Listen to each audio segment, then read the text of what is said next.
Feb 13 actually வந்துட்டு pixel 17ஓட பேட்டா version release பண்ணியிருந்தாங்க. So அது இன்னைக்கு மார்னிங் தான் வந்து என் ஃபோனுக்கு வந்துருந்துச்சு பிக்சல் 9 ப்ரோ எக்ஸலுக்கு.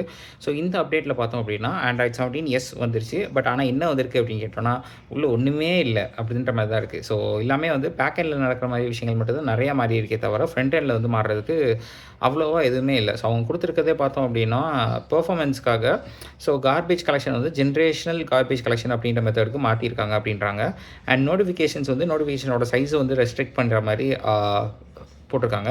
அண்ட் மோரோவர் கேமராவில் பார்த்தோம் அப்படின்னா ஸோ ஸ்விட்சிங் பிட்வீன் ஃபோட்டோஸ் அண்ட் வீடியோஸ் அப்போ கிளிச்சஸ் வந்து இருந்துகிட்டே இருக்குது ஆண்ட்ராய்டில் அப்படின்றத சொல்லியிருந்தாங்க. ஸோ அது வந்து ஆண்ட்ராய்ட் 17 இந்த பேட்டா வெர்ஷனில் வந்து ஃபிக்ஸ் ஆகிருக்கு.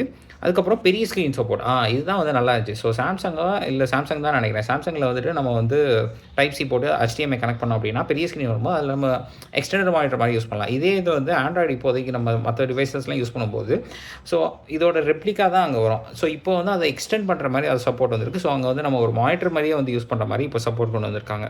ஸோ இவ்வளோ தான் வந்துட்டு இந்த அப்டேட்டில் வந்திருக்கு.